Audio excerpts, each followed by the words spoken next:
Hello ஃப்ரெண்ட்ஸ், welcome back Sitharvak channel நண்பர்களே. இன்றைக்கி இந்த வீடியோவில் பார்த்தீங்கன்னு வச்சுக்கோங்களேன், மிக மிக முக்கியமான எச்சரிக்கையான ஒரு ஜோதிட தாள்களை தான் இப்போ இந்த வீடியோவில் அதிரடியாக பார்க்க போகிறோம். ஜோதிட தாள்களை அதிரடியாக பார்க்கறதுக்கு முன்னாடி எதை பற்றிய ஜோதிட தாள்களை பார்க்க போகிறோம் அப்படிங்கிறத ஷேர் பண்ணுறேன். எதை பற்றிய ஜோதிட தாள்களை பார்க்க போகிறோம் அப்படிங்கிறத ஃபஸ்ட்டு இன்ட்ரோவில் தெரிஞ்சுக்குங்க. தமிழ் மாத ராசி பலனை தாங்க இந்த வீடியோவில் ஜோதிட வீடியோவாக பார்க்க போகிறோம். தமிழ் மாதம் எந்த மாதத்துடைய ராசி பலன் அப்படிங்கிறத இன்ட்ரோவில் சொல்கிறேன், தெரிஞ்சுக்குங்க. தற்போது வைகாசி மாதமானது நடந்துட்டுருக்குங்க. தமிழ் மாதத்தில் 2வது மாதமான வைகாசி மாதம் நடந்துட்டுருக்கு. இந்த மாதம் முடிந்து நெக்ஸ்ட்டு 3வது மாதம் ஸ்டார்ட் ஆக போகுது. ஸ்டார்ட் ஆகக்கூடிய 3வது தமிழ் மாதம் ஆணி மாதம். அந்த ஆணி மாதத்துடைய ராசி பலனை தான் இந்த வீடியோவில் பார்க்க போகிறோம். எந்த ராசிக்கு பார்க்க போகிறோன்னா ரிஷப ராசிக்கு பார்க்க போகிறோம். ரிஷப ராசியில் பிறந்தவங்க உங்களோட ராசிக்கு என்ன மாதிரியான பலன் கிடைக்கும் அப்படிங்கிறத இந்த வீடியோ ஃபுல்லாக பார்த்து தெரிஞ்சு பயன்பெறுங்க. ஆக்சுவலி உங்களோட ராசிக்கு இந்த ஆணி மாதம் நிறைய மாற்றங்கள் வர மாதிரி, கிரகங்கள் சேர்கிற மாதிரி சூழ்நிலை அமைஞ்சிருக்கு. நம்மளோட லைஃப்பில் நடக்கக்கூடிய எல்லா விஷயங்களுக்கு காரணமே நவக்கிரகங்கள் தான். நம்ம நம்பினாலும் நம்பாட்டியும் அதுதான் உண்மை. நவக்கிரகங்கள் எப்படி நமக்கு அமைந்திருக்குதோ அதை பொறுத்து தான் நமக்கு பலன் கிடைக்கும். ஸோ நவக்கிரகங்கள் இந்த ஆணி மாதம் உங்களுக்கு இந்த மாதிரி அமைஞ்சிருக்கிறதோட அடிப்படையில் இதெல்லாம் நடக்கும் என்பது விவரமாகவே சொல்லப்பட்டிருக்கு. ஸோ எந்த மாதிரி கிரகங்கள் இருக்க போது, அதனால் உங்களோட ராசிக்கு என்ன நடக்கும் அப்படிங்கிற விவரங்களை இந்த வீடியோவில் சொல்ல போகிறேன். அதுக்கு முன்னாடி ஆணி மாதத்துக்குன்னு இருக்கக்கூடிய சிறப்புகளை நீங்கள் தெரிஞ்சுக்கணும். ஒவ்வொரு மாதத்துக்கும் ஒவ்வொரு வகையில் சிறப்பு இருக்கும். அதுபோல் ஆணி மாதத்துக்குன்னு சில சிறப்புகள் இருக்குது. ஆணி மாதத்துக்கு இருக்கக்கூடிய சிறப்புகளை இந்த வீடியோவில் சொல்ல போகிறேன். ஆணி மாதத்துக்கு இருக்கக்கூடிய அந்த சிறப்புகளை இந்த வீடியோவில் ஃபஸ்ட்டு தெரிஞ்சுக்குங்க. ஆக்சுவலி ஆணி மாதத்தை மிதுன மாதம் என்று அழைக்கப்படும். காரணம் சூரியன் மிதுன ராசியில் பயணம் செய்கிறதுனால. ஆக்சுவலி மிதுன மாதம் என அழைக்கப்படக்கூடிய ஆணி மாதம் இந்த டைம் ஞாயிற்றுக்கிழமை பிறக்குது. ஆணி மாதத்தில் பல முக்கிய விசேஷ தினங்களும் முகூர்த்த நாட்களும் இருக்குது.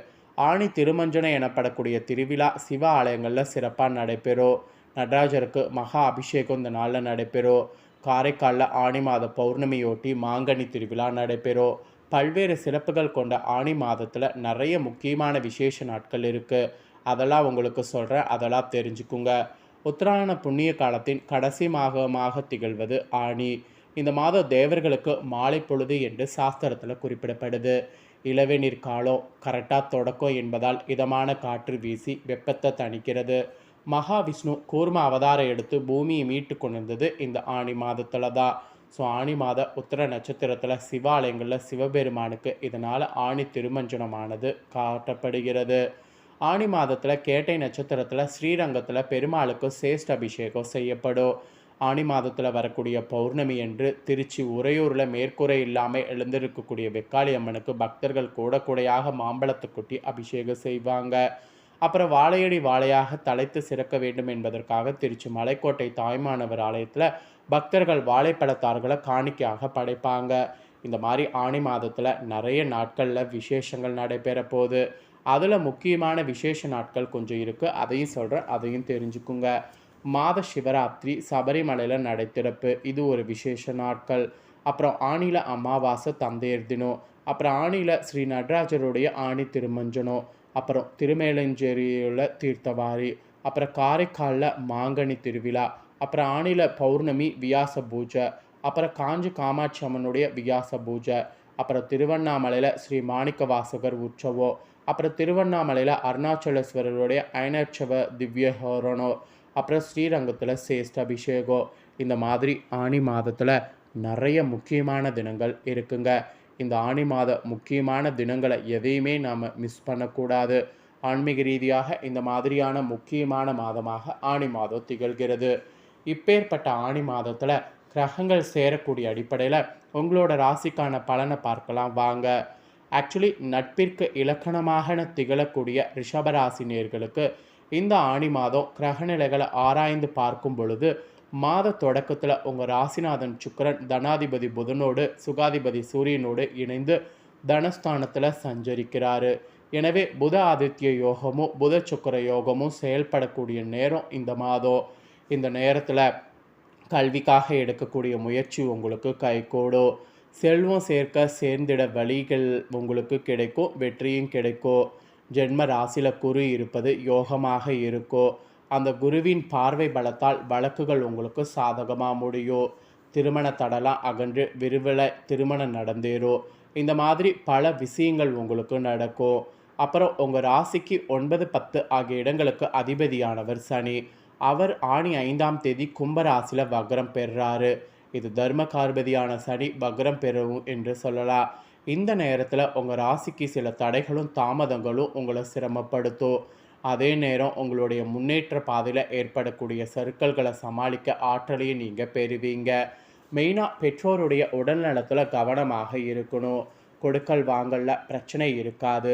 இருந்தாலும் வரவை விட செலவு அதிகரிக்கும். எந்த காரியத்தையும் உடனடியாக செய்து முடிக்க இயலாது. அப்புறம் உத்தியோகத்தில் உள்ளவர்களுக்கு கூட உயர் அதிகாரிகளுடைய கெடுபிடி அதிகரிக்கும். சக பணியாளர்களிடம் உங்களுடைய முன்னேற்றம் பற்றி பகிர்ந்து கொள்ள வேண்டாம். இடமாற்றங்கள் வருவதற்கு அறிகுறிகள் தென்படும். ஸோ ரொம்பவே உஷாராக இருக்கணும் என்பது உங்களுக்கு குறிப்பிடப்பட்டிருக்கு.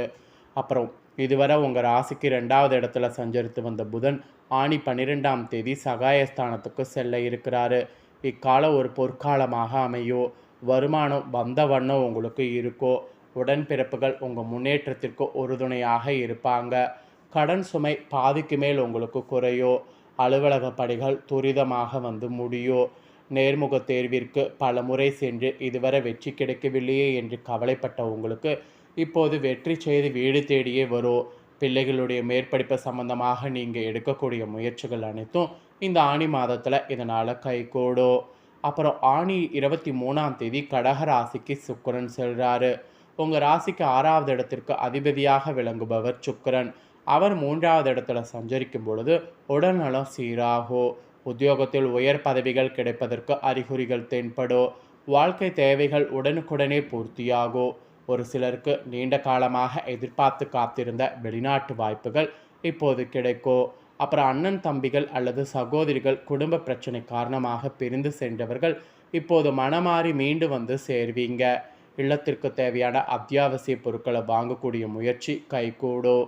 தங்கம் வெள்ளி போன்றவற்றில் முதலீடு செய்யலாமா என்று சிந்திப்பீங்க. அந்த அளவுக்கு உங்களுக்கு லாபம் இந்த கிரகங்கள் சேர்க்கையினால கிடைக்கும். அப்புறம் ஆணி 27ஆம் தேதி உங்கள் ராசிக்கு செவ்வாய் வராரு. விரையாதிபதியான செவ்வாய் உங்கள் ராசிக்கு வர்றதுனால விரயங்கள் அதிகரிக்கும். வீடு இடம் வாங்கக்கூடிய முயற்சியில் வெற்றி கிடைக்கும். பாகப்பிரிவினை சம்பந்தப்பட்ட வகையில் நீங்கள் நடத்திய வழக்குகள் சாதகமாக முடியும்.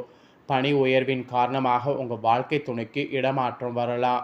குடும்ப பிரச்சனைகளுக்கு தீர்வு காண்பதற்காக துணிந்து சில முடிவுகள் எடுக்கணும். ஸோ இந்த கிரகங்களால் இந்த மாதிரியான பலன் கிடைக்கும். ஸோ ஆணி மாதத்தில் கிரகங்கள் எங்கெங்கு பயணம் செய்தோ அதற்கேற்ப உங்கள் ராசிக்கு இதுதான் பலன் என்பது குறிப்பிடப்பட்டிருக்கு. ஸோ இதற்கேற்ப நடந்து பலன் பெறுங்க. ஆக்சுவலி பொது வாழ்வில் இருக்கக்கூடிய உங்கள் ராசிக்காரங்களுக்கு புதிய புதிய பொறுப்புகள் வந்து கிடைக்கும். வியாபாரம் தொழில் செய்யக்கூடிய உங்களுக்கு அதிக லாபங்கள் பார்த்திங்கன்னு வச்சுக்கோங்களேன் உண்டாகும். அப்புறம் உத்தியோகத்தில் உள்ள உங்களுக்கு உயர் பதவிகள் கிடைப்பதற்கு அறிகுறிகள் தென்படும். கலைஞர்களுக்கு கூட எதிர்பார்ப்புகள் நிறைவேறும். பெண்களுக்கு கரைந்த சேமிப்புகளை ஈடுகட்டக்கூடிய வாய்ப்பு உண்டு. இந்த மாதிரி பல மாற்றங்கள் உங்களுக்கு ஏற்படும் என்பது உறுதியாக சொல்லப்பட்டிருக்கு. ஸோ இந்த மாதம் உங்களுக்கு அதிர்ஷ்டகரமான நாட்கள்னு பார்த்திங்கன்னா குறிப்பிடப்பட்டிருக்கு. அது என்னென்னங்கிறது ஆங்கில தேதியில் உங்களுக்கு சொல்கிறேன், தெரிஞ்சுக்குங்க. ஜூன் 25, 26, 29, 30. ஜூலையில் வந்து 4, 5, 10, 11. அப்புறம் உங்களுக்கு அதிர்ஷ்டகரமான நிறம் பார்த்திங்கன்னா ஆரஞ்சு. ஸோ இந்த நிறத்தை தவிர வேறு எந்த நிறமும் நீங்கள் அதிர்ஷ்டம் என்று இந்த மாதத்துக்கு சொல்ல முடியாது. ஸோ இதெல்லாம் தாங்க உங்களுக்கான பலன்கள். ஸோ உங்களுக்கான பலன்களை முழுசாக இந்த வீடியோவில் வந்து சொல்லிட்டேன். சொன்னதை நீங்கள் தெரிஞ்சிருப்பீங்க. ஸோ தெரிஞ்சதுக்கேற்ப நடந்து பயன்பெறுங்க. நீங்கள் இதை பார்த்து பயனடைகிறது போல் உங்கள் ஃப்ரெண்ட்ஸ் ஃபேமிலியில் இருக்கிறவங்களும் பார்த்து பயனடையணும்னு நினச்சிங்கன்னா வீடியோ லைக் பண்ணி ஷேர் பண்ணுங்கள்.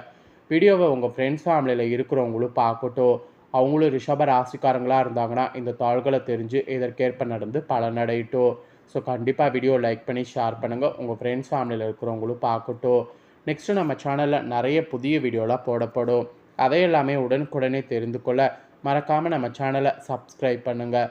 கூட பெல் பண்ண ப்ரெஸ் பண்ணுங்கள். ஃபஸ்ட் டைம் பார்க்குறவங்க, சப்ஸ்கிரைப் பண்ணாமல் இருக்கிறவங்க சப்ஸ்கிரைப் பண்ணி பெல் பண்ண ப்ரெஸ் பண்ணி சப்போர்ட் பண்ணிங்கன்னா இனி நான் போடுற மற்ற அப்டேட்டான எல்லா வீடியோஸும் உடனுக்குடனே தெரிந்து கொள்ளலாம். ஸோ மறக்காமல் சப்ஸ்கிரைப் பண்ணி பெல் பண்ண ப்ரெஸ் பண்ணி சப்போர்ட் பண்ணுங்கள். வேறொரு வீடியோவில் வந்து உங்களை சந்திக்கிறேன். நன்றி.